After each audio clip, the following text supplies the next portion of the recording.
और इसमें लगभग 84 क्वेश्चन है। तो आज इस पार्ट में कंप्लीट हो जाएगा, पूरा कोशिश करेंगे। नेक्स्ट है आपका, ये देख सकते हैं सूची आपको मिलान करना है। कांग्रेस का अधिवेशन है और इसमें देख सकते हैं क्रम संख्या है और कांग्रेस के अध्यक्ष कौन रहे हैं। कांग्रेस का देख सकते हैं ये संख्या पूछी जाती है कई बार, तो इससे संबंधित आपको याद रखना पड़ेगा। सीधे में इसके व्याख्या पर चलते हैं और इससे संबंधित आपको याद करने की कोशिश कीजिएगा। ये देख सकते हैं यहाँ पर है, इस तरह से इसका मिलान करना है और इस तरह से देखेंगे तो ए ऑप्शन से इसका सही माना जाएगा। और ये आपका कांग्रेस के 55वां जो अधिवेशन हुआ था, यानी 55th जो है अधिवेशन हुआ था 1946 में हुआ था, मेरठ में हुआ था और इसके अध्यक्ष थे JV कृपलानी। ठीक है, JV कृपलानी। 40वां अधिवेशन हुआ था 1924 में, तो याद रखिएगा ये संख्या, और बेलगांव में हुआ था और ये इसके अध्यक्ष थे महात्मा गांधी। कांग्रेस का 12वां अधिवेशन 1896 में कोलकाता में हुआ था और रहमतुल्ला सयानी इनके अध्यक्ष थे। कांग्रेस का 33वां अधिवेशन 1917 में हुआ था और कोलकाता में एनी बेसेंट ये प्रथम महिला अध्यक्ष रही थी। और सरोजिनी नायडू 1925 में प्रथम भारतीय महिला रही थी। 1925 में कहाँ पर हुआ था? कानपुर। ठीक है, कानपुर। नेक्स्ट क्वेश्चन पर चलते हैं। आप लोग के समकक्ष है 62 में, कांग्रेस अधिवेशन के संबंध में निम्नलिखित कथनों पर विचार करें। और ये सारे कथन हैं और इसमें सत्य को पहचानना है। कांग्रेस का 28वां अधिवेशन पटना में बांकीपुर में संपन्न हुआ था, तो बिल्कुल ये बांकीपुर में सही है, पटना में हुआ था। और ये कब हुई थी इसके बताइएगा? तो 1912 में हुआ था। कब हुआ था? 1912 में। ठीक है, यहाँ पर मेंशन किया गया। कांग्रेस का 39वां अधिवेशन जो है अध्यक्ष इसके CR दास रहे हैं, ये भी दोनों बात सही है और ये इसके सी ऑप्शन है। कांग्रेस का 28वां अधिवेशन जो कि 1912 में पटना में आयोजित किया गया था, पटना में आयोजित किया गया था। और ये उसके बाद इसके अध्यक्ष जो थे RN माधुलकर ने थे। और कांग्रेस का 39वां अधिवेशन आपका 1922 में गया में आयोजित किया गया था। कहाँ पर किया गया था? 1922 में, ठीक 10 साल के बाद किया गया था। और गया में इसके अध्यक्ष जो थे CR दास थे। ठीक है, याद रखिएगा, दोनों याद रखिएगा। एक 28, उसके बाद 39वां। अब बीच में बोलेंगे कि सर 28-10-38 होना चाहिए, बीच में एक विशेष अधिवेशन भी बुलाया गया था जिसके कारण ये संख्या बढ़ गई है। ठीक है, नेक्स्ट है आपका 63 नंबर। 63 आपका प्रारंभिक चरण में भारतीय राष्ट्रीय कांग्रेस का उद्देश्य निम्न में से कौन सा नहीं था? बाकी सभी उद्देश्य थे, इन कौन सा एक उद्देश्य जो कि नहीं था उसके बारे में चर्चा करते हैं, इसकी चर्चा करते हैं। पहला है ऑप्शन आपके समकक्ष देख सकते हैं। आई होप कि क्लियरली आपको विजिबल होगा, थोड़ा और बड़ा कर देते हैं इसको, देख सकते हैं। भारतीयों को राजनीतिक लक्ष्यों से परिचित कराना, बिल्कुल ही जो राजनीतिक लक्ष्य उनका क्या टारगेट है इससे परिचित कराना, ये उनका लक्ष्य था। आंदोलन के लिए मुख्यालय की स्थापना, मुख्यालय की कोई स्थापना इसमें करने का मकसद नहीं था, बल्कि वो कहीं भी हर एक राज्य में जाकर के पूरे इंडिया में कहीं पर भी हर साल अलग अलग चेंज करके करना है। और जिस राज्य के रहेंगे, यानी मान लीजिए आपका बिहार में है तो बिहार के कोई भी सदस्य, बिहार के कोई भी नागरिक उसमें अध्यक्ष नहीं चुने जाएंगे, कोई अदर स्टेट के होंगे। ये यह का मेन मकसद था, उद्देश्य था। उपनिवेशवादी विरोध विचारधाराओं को प्रोत्साहन और समर्थन करना, ये इनका था। भारतीयों में राष्ट्रवाद का भाव पैदा करना, ये तीनों ऑप्शन सही है। आपका कौन सा सही नहीं था? तो ये आपका, तो कोई इसका संस्थापन जैसे दिल्ली बना लिया या फिर मुंबई बना करके एक जगह बैठने का कोई इनका मकसद नहीं था। प्रारंभिक चरण में भारतीय राष्ट्रीय कांग्रेस के जो उद्देश्य थे, भारतीयों को राजनीतिक लक्ष्यों से परिचित कराना, देश के विभिन्न भागों के राजनीतिक नेताओं और कार्यकर्ताओं के मध्य मैत्रीपूर्ण संबंधों की स्थापना करना, भारतीय राष्ट्रवादी भावनाओं का प्रोत्साहन एवं उनका प्रसार करना, एक समान आर्थिक और राजनीतिक कार्यक्रम हेतु देशवासियों को एकमत करना, लोगों को जाति, धर्म एवं प्रांतियों की भावना से उठ कर उनमें एक राष्ट्रव्यापी अनुभव को जागृत करना। ये सारी कमियाँ 1857 की क्रांति में देखने को मिला था। इसके कारण ये सारी जो कमियां था इसको दूर करने के लिए ये सारे जो है भारतीय राष्ट्रीय कांग्रेस का उदय हुआ और इसके सारे इस तरह से कारोबार अभी तक देखने को मिलता है।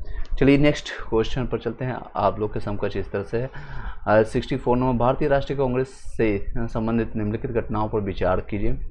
विचार करते हैं, देख सकते हैं 1929 का भारतीय राष्ट्रीय कांग्रेस का अधिवेशन लाहौर में हुआ था। बिल्कुल ये जवाहरलाल नेहरू के द्वारा हुआ था। गांधी मिलकर समझौता, भारतीय राष्ट्रीय कांग्रेस से संबंधित गांधी हिरमिर का समझौता, या भारतीय राष्ट्रीय कांग्रेस का कराची अधिवेशन, राजगुरु की फांसी। चलिए इसके बारे में जानते हैं क्या क्वेश्चन इसका कहता है। इसका सही कूट बताना है, यानी सही क्रम में बताना है कब है। तो आपको ऑलरेडी पता है भारतीय राष्ट्रीय, यहाँ पर मैं व्याख्या के साथ इसको कंप्लीट करते हैं तेजी से। तो ये सारे जो क्रम में है, भारतीय राष्ट्रीय कांग्रेस का लाहौर अधिवेशन 1929 में दिसंबर में किया गया था और यहीं से पूर्ण स्वराज की मांग की गई थी। और ये कब किसके द्वारा किया गया था? जवाहरलाल नेहरू के द्वारा, पंडित जवाहरलाल नेहरू के द्वारा। गांधी हिरमिर समझौता आपका 5 मार्च 1931 को किया गया था। उसके बाद भारतीय राष्ट्रीय कांग्रेस कराची अधिवेशन आपका किया गया था 1931 में, 26 से लेकर के 31 मार्च 1931 में किया गया था। और राजगुरु को लाहौर में फांसी जो दी गई थी 23 मार्च 1931। सिर्फ राजगुरु नहीं बल्कि भगत सिंह और सुखदेव को भी, तीनों लोगों को एक ही दिन फांसी दी गई थी। आई होप क्लियर हो पाएगा। नेक्स्ट क्वेश्चन पर चलते हैं।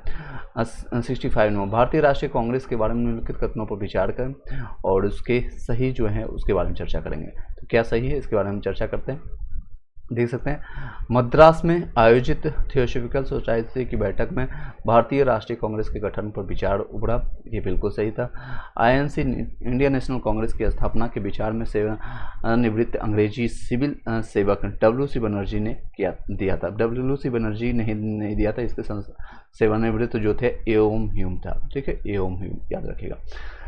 WC बनर्जी भारतीय राष्ट्रीय कांग्रेस, तो ये आपका गलत रहा। नेक्स्ट, भारतीय राष्ट्रीय कांग्रेस के पहले सत्र के अध्यक्ष कौन थे? तो WC बनर्जी, बोमेश चंद्र बनर्जी जी ये अध्यक्ष थे, ये सही है। नेक्स्ट क्वेश्चन चलते हैं। बदरुद्दीन तैयब जी कांग्रेस के पहले मुस्लिम अध्यक्ष थे, ये 87 में किए थे, 85, 86, 87 यानी तीसरे में किए थे और उन्होंने मद्रास अधिवेशन की अध्यक्षता की थी, ये बातें सही है। ठीक है, तो उपयुक्त में से कौन सा है? 1, 3, 4। 1, 3, 4 कहाँ पर है? 1, 3, 4 फर्स्ट ऑप्शन में आप आ सकते हैं। इसकी व्याख्या को दोबारा हम समझते हैं, सुनते हैं, समझते हैं, एक कुछ एक्स्ट्रा फैक्ट आपको मिल जाएगा तो याद रखिएगा, वो सारी चीज़ों को याद रखना है आपको।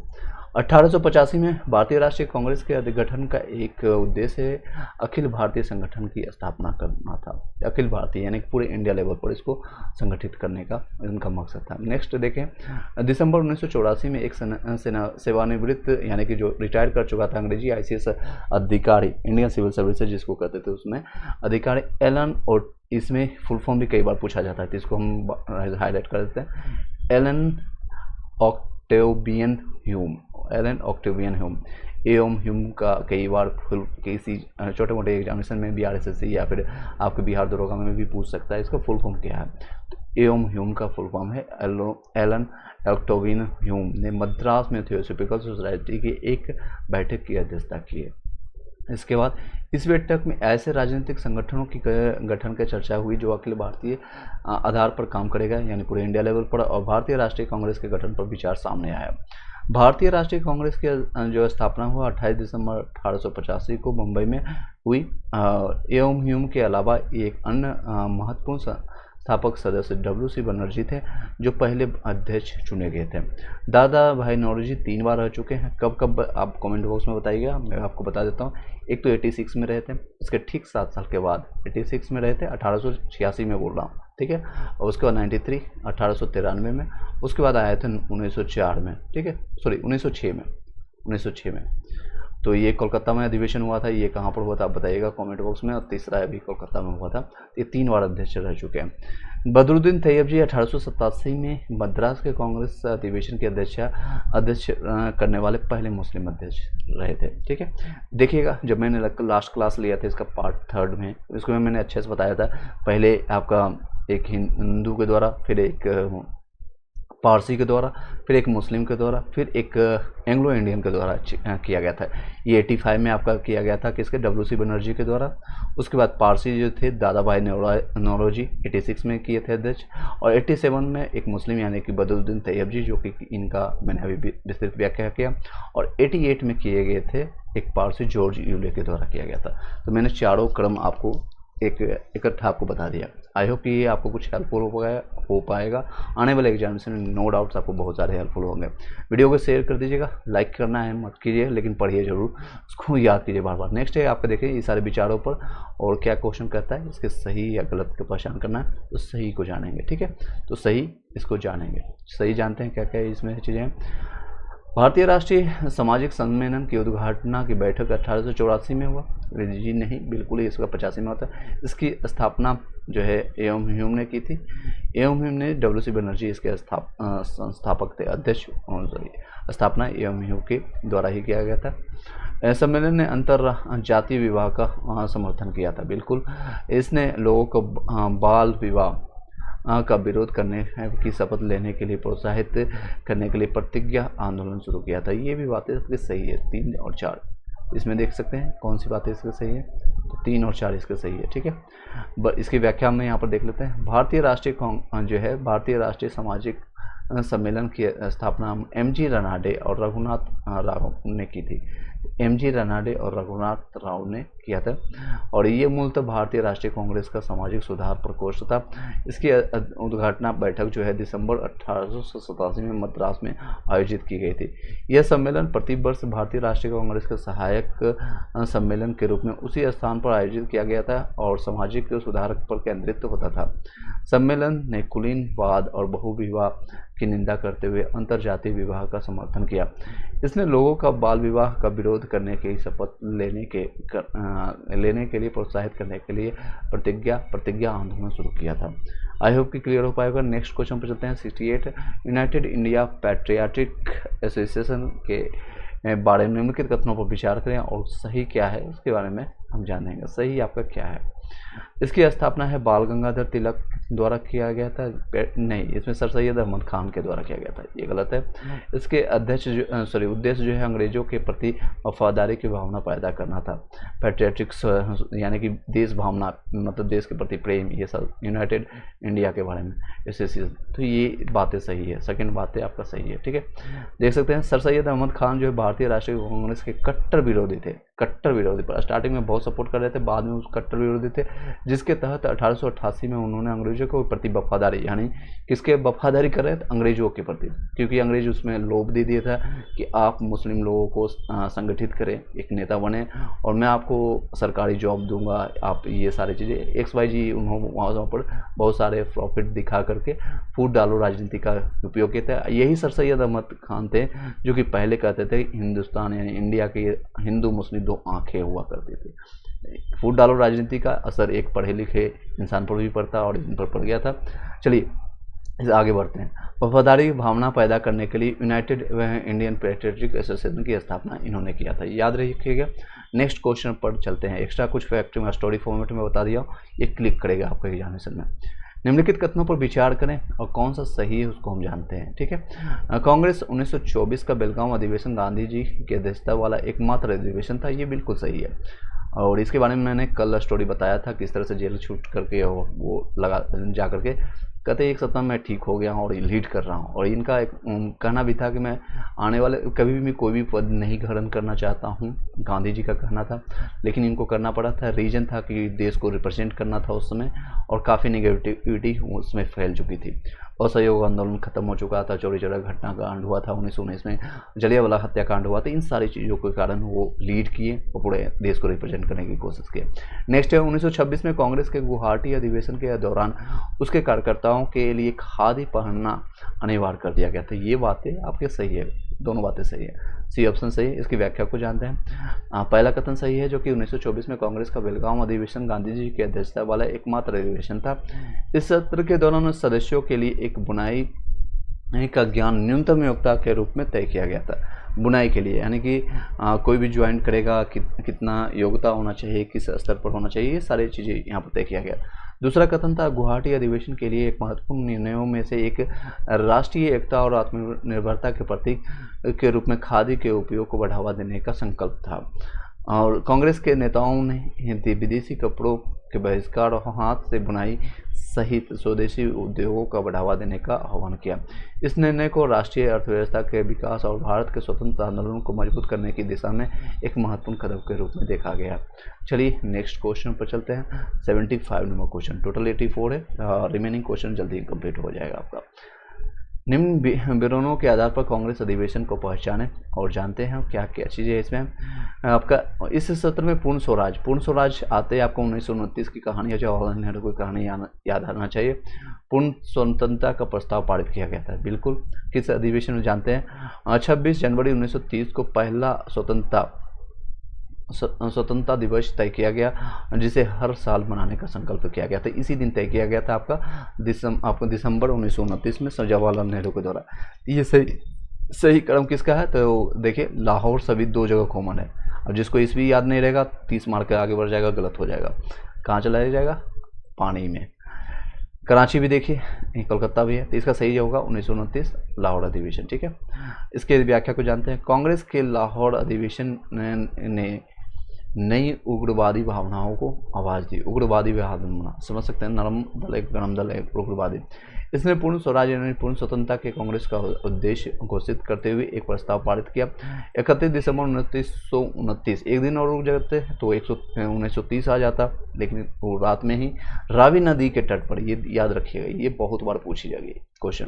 रावी नदी के तट पर यानी रावी नदी पर स्वतंत्रता का नया अपनाया गया तिरंगा झंडा फहराया गया था। तो पहले क्वेश्चन भी कई बार आता है कि पहली बार जो है रावी नदी के तट पर झंडा किसके द्वारा फहराया गया था और किस तिथि को फहराया गया था। तो ये सारी चीज़ें याद रखिएगा। 26 जनवरी इसी दिन तय किया गया था कि 26 जनवरी 1930 को पहले स्वतंत्रता दिवस के रूप में हम तय किया गया था, जिसे हर साल हम इस तरह मनाया जाता है, जो कि लोग प्रतिज्ञा लेते हैं कि ब्रिटिश शासन के आगे झुकना मनुष्य और भगवान के खिलाफ एक अपराध है। समझ सकते हैं। नेक्स्ट, कांग्रेस अधिवेशन में सबने अवज्ञा आंदोलन शुरू करने की भी घोषणा की गई, लेकिन उनसे संघर्ष करने का कोई कार्यक्रम नहीं बनाया। ठीक है, नेक्स्ट क्वेश्चन है 76 नंबर क्वेश्चन आप लोग के समकक्ष है। 1937 में कांग्रेस के फैजपुर अधिवेशन के संबंध में, फैजपुर एक गांव था, ठीक है, कांग्रेस का उत्तर प्रदेश का, के संबंध में निम्नलिखित कथनों पर विचार करना है और उसके बारे में सही क्या है उसके बारे में जानते हैं। ठीक है, तो जानते हैं। पहले बात है, इसमें सहकारी खेती को अपनाने का प्रस्ताव रखा गया, बिल्कुल सही बात है।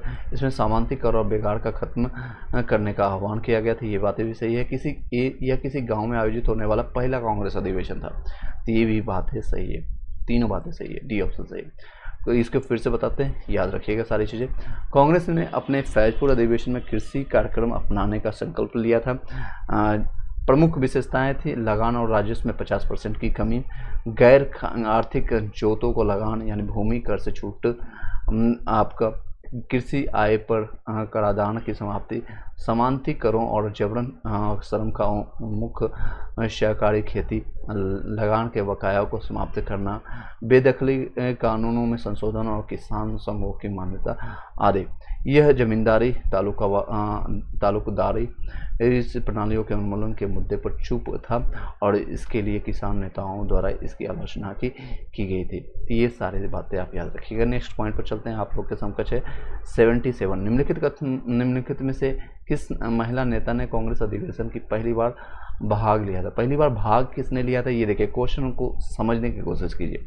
सरोजिनी नायडू, पंडित रमाबाई, या फिर कमला देवी चट्टोपाध्याय, या फिर नेल्ली सेनगुप्ता। अब बताइएगा कमेंट बॉक्स में इसका सही जवाब क्या है। इसका सही जवाब 77 का देख सकते हैं, व्याख्या के साथ हम देखते हैं। इसका रमाबाई थी, ठीक है, पंडित रमाबाई। ये आपका समाज सुधारक थी और ये आपका पहली कोई समाज सुधारक तो महिला थी। पंडित रमाबाई सरस्वती ने 19वीं और 20वीं शताब्दी के अंत में महिलाओं की शिक्षा और मुक्ति को बढ़ावा देने के लिए काम किया। द हाइट और कास्ट हिंदू वुमेन नामक अपनी पुस्तक में, याद रखिएगा, the high cast Hindu women, the high cast women Hindu women किसके द्वारा है? तो पंडित रमाबाई सरस्वती के द्वारा। उन्होंने उस समय की सामाजिक बुराइयों जैसे बाल विवाह, आपका बाल विवाहों की दुर्दशा, बहुत कुछ पर प्रकाश डाला। उनके ज्ञान और विभिन्न संस्कृत ग्रंथों की व्याख्या करने के कारण उन्हें सरस्वती की उपाधि से सम्मानित किया गया था। सोच सकते हैं रमाबाई को सरस्वती की उपाधि मिला है, जो कि माँ गॉड होती है सरस्वती, यानी कि विद्या की जिसको देवी कहते हैं, उनको उपाधि मिलना, that's a good things. Next है, वह पहले भारतीय राष्ट्रीय कांग्रेस शिखर सम्मेलन में भाग लेने वाली प्रथम यानी पहली महिला थी, ये प्रथम महिला थी भाग लेने वाली।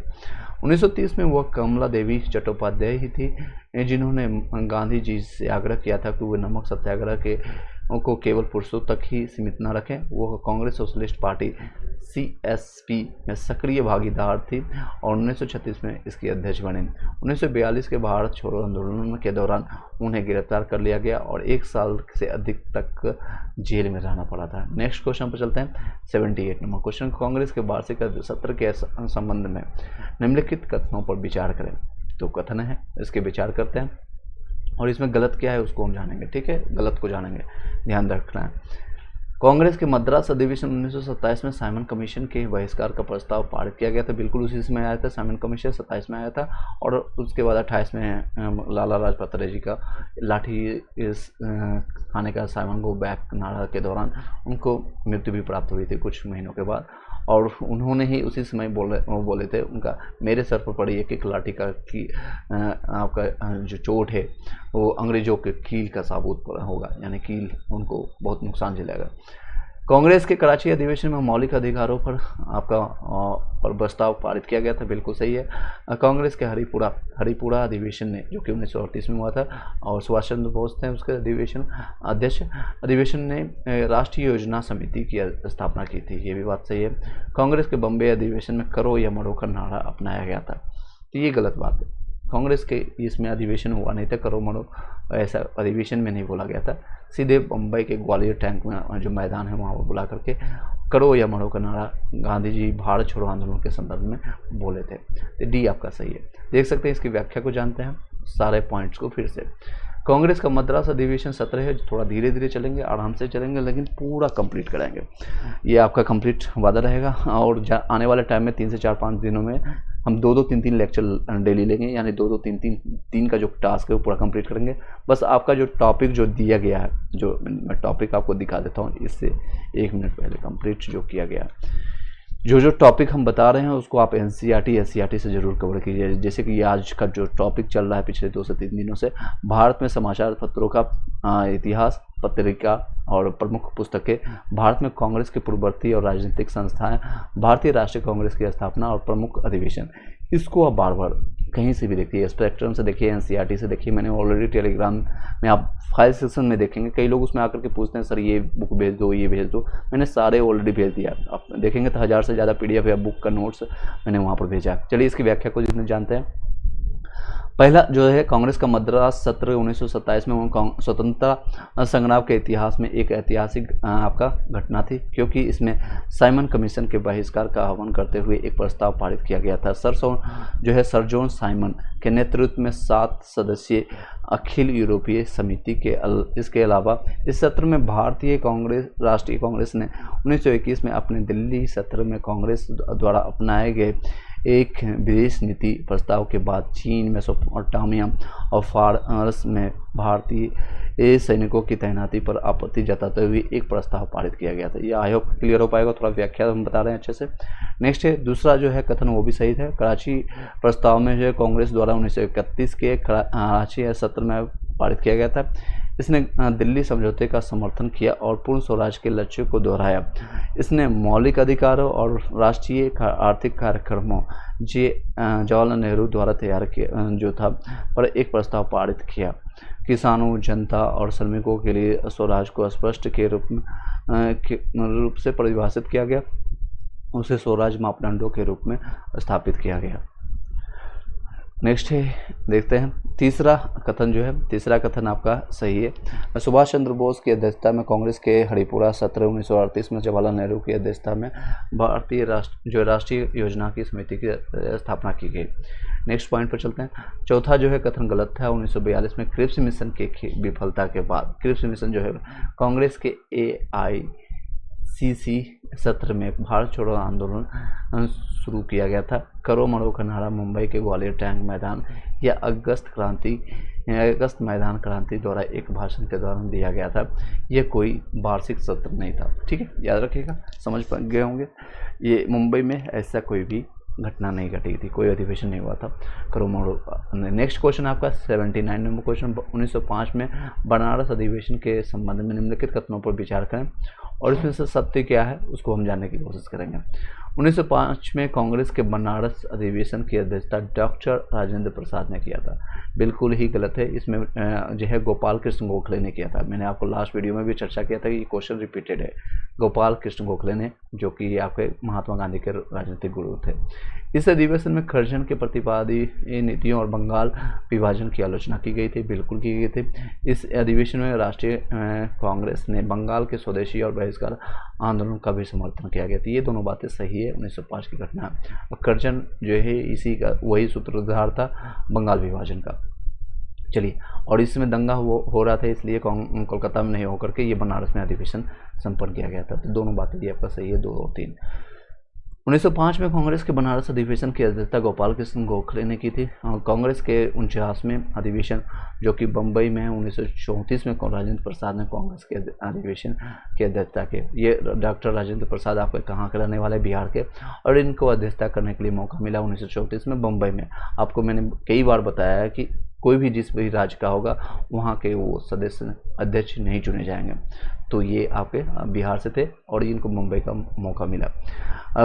बम्बई, उसमें बम्बई नाम था, अभी मुंबई है। इसके बाद 1947 में कांग्रेस के दिल्ली अधिवेशन जो कि 56वां की अध्यक्षता भी राजेंद्र प्रसाद ने की थी। तो 2 बार इनको मौका मिला। नेक्स्ट है आपको बताइएगा 80 नंबर क्वेश्चन, कांग्रेस के बनारस अधिवेशन में निम्नलिखित में से कौन एक प्रस्ताव पारित किया गया था, आपको बताइएगा। तो बंग भंग आपका जो है बंग भंग विरोधी अभियान और स्वदेशी अभियान को समर्थन मिला था। ये है आपका, ये सही है। 1906 में कांग्रेस के अधिवेशन के दादा भाई नौरोजी के नाम पर स्वीकृति मिला था। ये भी बातें सही है, ये भी बातें सही थी, लेकिन आपका सिर्फ बात कर रही है अभी बनारस अधिवेशन की, स्वीकृति मिली। विरोध आपका अभियान प्रसार का प्रसार जो बंगाल से बाहर पूरे देश में करना था, ये आपका नहीं था, ठीक है, इसमें से कोई नहीं। तो ये ऑप्शन सही है इसमें। 1905 में बनारस अधिवेशन में कांग्रेस द्वारा 2 प्रस्ताव पारित किए। कर्जन की प्रतिपादित नीतियों और बंगाल विभाजन की आलोचना की गई थी और बंगाल में बंग भंग जो विरोधी अभियान और स्वदेशी अभियानों को समर्थन किया गया था। ये 2 मेन चीज़ें हैं, ये 2 मेन चीज़ें हैं। इसको दोबारा मैं बता रहा हूँ, आपको याद कर लीजिएगा, इसको मैं दोबारा में हाईलाइट करके बता रहा। 1905 में बनारस अधिवेशन में 2 प्रस्ताव पारित किए गए थे। कर्जन की प्रतिक्रियावादी नीतियों एवं बंगाल विभाजन की आलोचना की गई थी। सेकेंड, बंगाल में बंग भंग विरोधी अभियान और स्वदेशी अभियान को समर्थन की घोषणा की गई थी। नेक्स्ट क्वेश्चन पर चलते हैं। कांग्रेस के कोलकाता अधिवेशन 1906 के संबंध में निम्नलिखित कथनों पर विचार करें। तो विचार करते हैं। उग्रवादी दल के नेता इस अधिवेशन के अध्यक्ष जो थे बाल गंगाधर तिलक या लाला लाजपत राय को बनाना चाहते थे, वहीं उदारवादी जो है इसका विरोध कर रहे थे। तो अंततः ये बात सही है, क्योंकि लास्ट में दादा भाई नौरोजी को ग्रैंड और मेल्ड थे, उनको बनाया गया। ऐसी स्थिति में उदारवादी ने दादा भाई नौरोजी को इंग्लैंड से भारत बुलाकर के इस अधिवेशन का अध्यक्षता किया गया था उदारवादियों ने। चलिए, ये दोनों बातें आपके सही मानी जाएगी। सॉरी नहीं, गलत इसमें पूछा जा रहा है, ठीक है। तो दोनों बातें उसमें सही थी। दादा भाई नौरोजी के योग्य नेतृत्व ने कांग्रेस में होने वाली फूट को बचा लिया, लेकिन मतभेद समाप्त नहीं हुआ। जो इसमें मतभेद था गरम दल और नरम दल का, मैंने स्टार्टिंग में बताया था गरम दल और नरम दल का क्या नीति था। ये अनुनय विनिमय की नीति करते थे, रिक्वेस्ट भेजते थे कि ये आप कर दीजिए प्लीज़ मेरे सरकार, ये सारी चीज़ें। और ये गरम दल का करना था कि जो लाल बाल पाला जितने ये 3 नेता थे, ये 4 नेता थे, इनका करना था कि अब इसको कूटेंगे, फोड़ेंगे, इसका सर फोड़ करके हम अपनी राजनीति जो पूर्ण स्वतंत्रता हम प्राप्त करेंगे। तो दोनों की अपनी अपनी मांग थी। ये युवा थे, गर्म थे, ये सारे लोग विरोधी थे, इनकी वो क्षमता नहीं थी कि हम फाइटिंग कर पाएंगे, कर सकते हैं। तो इनमें से कौन सा कथन गलत है? तो तीनों कथन सही है, तो इनमें से कोई भी कथन गलत नहीं था। उपयुक्त में तीनों कथन सही है। नेक्स्ट क्वेश्चन पर चलते हैं, आपका 82 नंबर। कांग्रेस के कोलकाता अधिवेशन 1906 के संबंध में निकलने से कौन सा कथन जो है असत्य है, गलत है, वक्तव्य कौन सा गलत है उसके बारे में चर्चा करते हैं। इस अधिवेशन में प्रथम बार स्वराज्य शब्द का प्रयोग किया गया था, ऐसा कौन सा कथन असत्य है इसके बारे में? तो ये प्रथम बार, हाँ, ये आपका चर्चा किया गया था स्वराज का प्रथम बार चर्चा 1906 में किया गया था दादा भाई नौरोजी के समकक्ष में। दादा भाई नौरोजी ने इस अधिवेशन में सर्वप्रथम स्वराज की मांग को प्रस्तुत किया गया था। कोलकाता का अधिवेशन में उदारवादी के प्रस्तावों को अत्यधिक महत्व मिलने के कारण उनका मनोबल काफ़ी बढ़ गया था। ये बातें गलत है, ये बातें गलत है।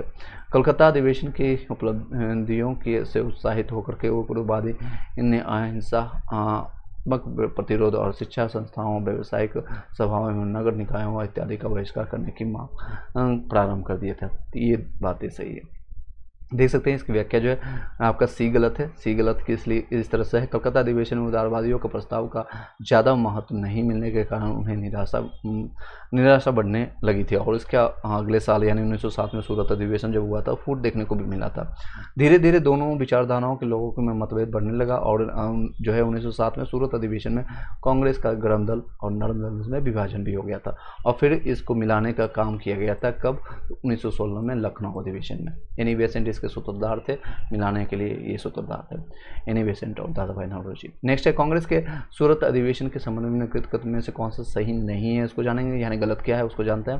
कांग्रेस के सूरत अधिवेशन का क्रम जो है कांग्रेस अधिवेशनों में इसमें 23वां था, बिल्कुल सही है 23वां। इससे जो पहले जो था लखनऊ का, इसमें जो कलकत्ता का ये 22वां था, ठीक है, ये 23वां। यह अधिवेशन आपका 26 दिसंबर 1907 में, हमेशा मैंने बताया आपको शॉर्ट फॉर्मेट में आपको याद रखने के लिए, ठंडा में कंबल ओढ़ करके आते थे। मैं आपको अपना ट्रिक बता रहा हूँ, आप कंबल ओढ़ करके ये बैठ के बातें करते थे। तो हमेशा दिसंबर में कोई डेट होगा, 25, 26, 27, 28, ये 3-4 दिन का ये बैठक होता था, 25 से लेकर के 30 के बीच में। तो 26 दिसंबर 1907 में सूरत में आयोजित किया गया था। गर्म दल के लोग इस अधिवेशन में नागपुर में आयोजित करना चाहते थे।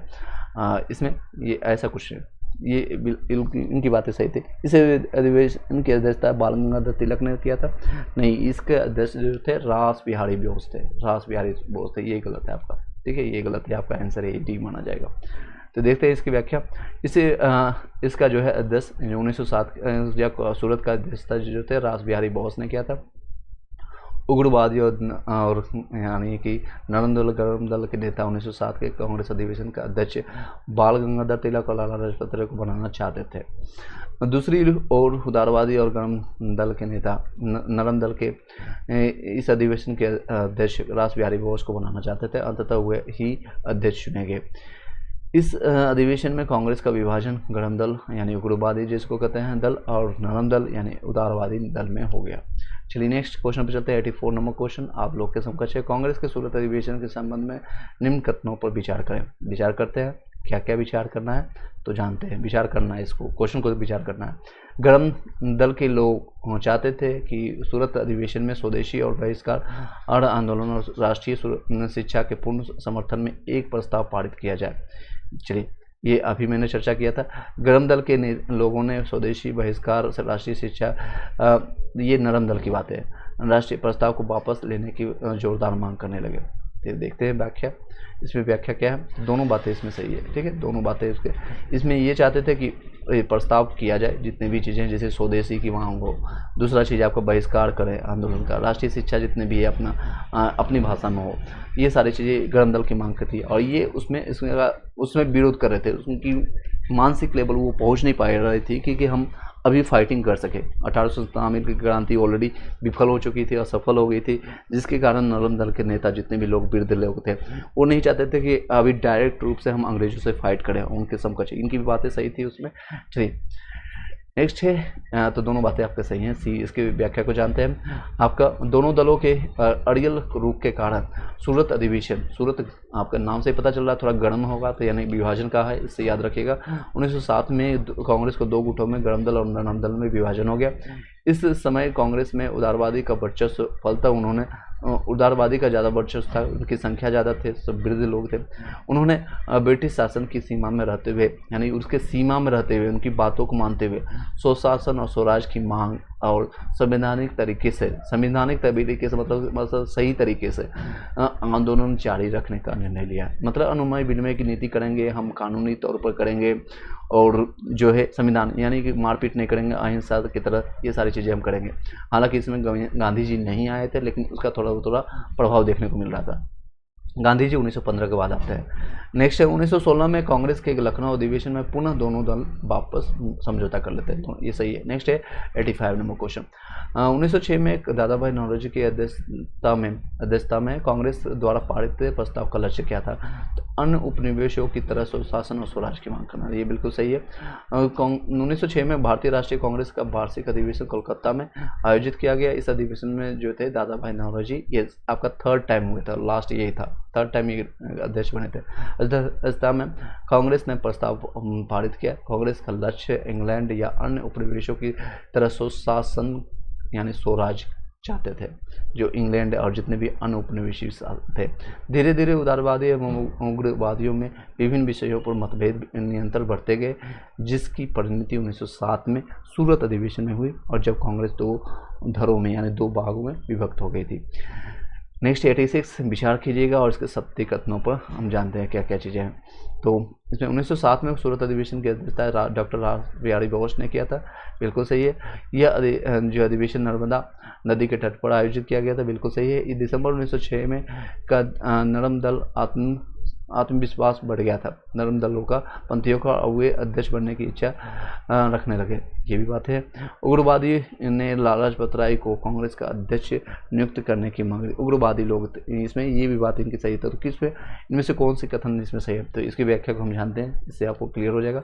तिलक और अन्य लोगों ने विरोध के बावजूद 1907 में सूरत अधिवेशन की अध्यक्षता आपका तिलक ने विरोध किया था। बाल गंगाधर तिलक और अन्य लोगों के विरोध के बावजूद भी डॉक्टर रास बिहारी बोस को बॉस बना दी, मतलब अध्यक्ष बना दिया गया था, और ये कथन जो है ये सही है। 1907 में सूरत अधिवेशन में जो है ताप्ती नदी पर किया गया था, ना कि आपका जो यहाँ पर भी व्याख्या दिया गया है ये सेकेंड नंबर नर्मदा नदी पर, ये ताप्ती नदी पर किया गया था, ठीक है। ताप्ती, सूरत ताप्ती नदी के तट पर है और इसी पर किया गया था, इसलिए कथन दो गलत है। दिसंबर 1906 तक नरमपंथी यानी कि नरम दल के का आत्मविश्वास इतना बढ़ गया था कि वो अध्यक्ष बनना चाहते थे, इसलिए ये कथन जो है ये गलत है। ऐसा कोई आत्मविश्वास वाली बात नहीं थी, ऐसा कुछ नहीं था, तो फर्स्ट ऑप्शन सिर्फ सही है। नेक्स्ट आप लास्ट देख सकते हैं। कांग्रेस के सूरत अधिवेशन के लिए दो मुख्य लक्ष्य निर्धारित किए गए। उन्होंने लाला लाजपत राय को कांग्रेस के अध्यक्ष नियुक्त करने की मांग की। हालांकि कांग्रेस के अध्यक्ष एक बार लाला लाजपत राय ऑलरेडी बन चुके थे। कब बने थे कमेंट बॉक्स में बताइएगा आप लोग, जितने भी लोग देख रहे हैं या भी जब भी आप रिकॉर्डिंग देखेंगे इसके अध्यक्ष कर चुके थे, वो आपका 1920 में। और जो है कथन आपका सही है, सिर्फ आपका दो कथन इसमें सही है, एक तो फर्स्ट और फोर्थ। इस तरह से आपका डे 4 आपका कंप्लीट कर दिया गया, पूरे एक एक लाइन पढ़ करके एक एक क्वेश्चन को सॉल्व कर करके प्ले लिस्ट बना हुआ है। इसका प्ले लिस्ट मैंने बना दिया है, उसको जा करके मैं आपका टेलीग्राम व्हाट्सएप ग्रुप आप जब ज्वाइन करेंगे तो मैं टाइमली उसमें जो लिंक भेजता हूँ उसको ज़रूर देखिएगा, पूरा देखिएगा, एक भी क्वेश्चन नहीं छोड़ना है, एक भी चीज़ों को नहीं छोड़ना है। जो चीज़ें देता हूँ वही इंपॉर्टेंट देता हूँ। ओनली स्टडी से रिलेटेड हम बातें करते हैं, और क्या सरकारें हैं, कितनी चीज़ें हैं, धांधली होगी नहीं होगी, मैंने बहुत चर्चा कर लिया। 2023 से देखेंगे आप वीडियो, लास्ट ईयर 2023-2022 का वीडियो आप देखेंगे तो आप लोग देख चुके होंगे सारी चीज़ें, कितने मैंने चर्चा किया, आप कितने व्याख्या मैंने करने की कोशिश किया। इससे कुछ होता नहीं है, आपको at the end last moment में एक ही चीज़ बचता है, आपने मेहनत कितना किया, आपने सब्जेक्ट में पकड़ कितनी अच्छी है। चाहे हिस्ट्री की बात करें, आपका हिस्ट्री की बात करें, ज्योग्राफी की बात करें, या फिर पॉलिटी की बात करें, या फिर इकोनॉमिक्स की बात करें, या फिर आपका साइंस में अगर फिजिक्स की बात करें, या केमिस्ट्री की बात करें, या फिर बायोलॉजी की बात करें, या इन्वायरमेंट साइंस की बात करें, या फिर आपके करंट अफेयर्स की बात करें, या आपके मैथ की बात करें, या फिर आपके रीजनिंग की बात करें। अगर जिसके एग्जामिनेशन में इंग्लिश आती है तो इंग्लिश ग्रामर की में कितनी पकड़ है, ये सारी चीज़ों पर आप पकड़ बनाइए। ये XYZ सरकार किसकी बनी है, किसकी नहीं रहने वाली है, ये पहले अंग्रेज़ों ने लूटा और उसके बाद उससे पहले अलग अलग लोगों ने लूटा, और अभी आप लोग को गुलाम बनाने वाले जो भी है नेतागण हैं, चाहे वो कोई भी हो, किसी दल से, बीजेपी हो, कांग्रेस हो, कोई भी दल हो, सभी लोग आप लोग को, जो भी लोग कमज़ोर है दल के, उनको लूटा ही जा रहा है आज के समय में। अपने आप को मजबूत बनाने के लिए कुछ ना कुछ मास्टरी कीजिए, एक सब्जेक्ट को मास्टरी बनाइए और साथ ही साथ बाकी सब्जेक्ट को भी स्ट्रॉन्ग कीजिए, एग्जामिनेशन निकालिए। आपका पहला मकसद होना चाहिए पीडीएफ में नाम आए। एनी हाउ आपका पीडीएफ में नाम आ जाएगा, कल के डेट में आपका और आपके फैमिली का, आपके माता पिता के जो चेहरे पर खुशी होगी, और आपसे जो भी संलग्न होंगे भाई बहन, उनकी जो खुशियाँ होगी वो पहले प्रायोरिटी पर रखिए। ये नहीं कर रहा हूँ मैं, सेल्फिश बन जाइए, फिर आपको जो बचता है टाइम है उसके बाद पूरा देश दुनिया उसके लिए सोचिए। आपको पूरा अधिकार है। आप जब तक जीवित है, जब तक आपके सांस धड़कनों में, दिल में सांसें आपके जा रही है, खून को ब्लडिंग आपको प्रवाह हो रही है, तो आपका कर्तव्य बढ़ता है कि देश की जनता के जिस स्तर पर आप हो सकता है आप सेवा करने की कोशिश कीजिए, सर्विसेज कीजिए। ज़िंदगी ख़त्म हो जाएगी जिस दिन आप सर्विसेज देना बंद कर देंगे। सांसें तो चलेगी, आपके दिल की धड़कने में सांसें तो चलेगी, लेकिन आप जिंदा नहीं कहलाओगे। जिंदा तभी हो आप जब किसी के काम आ रहे हो, जिंदा तभी हो जब आप किसी के काम आ रहे हो। मेरा मानना है, ये पर्सनल राय है, हो सकता है मैं गलत हूँ।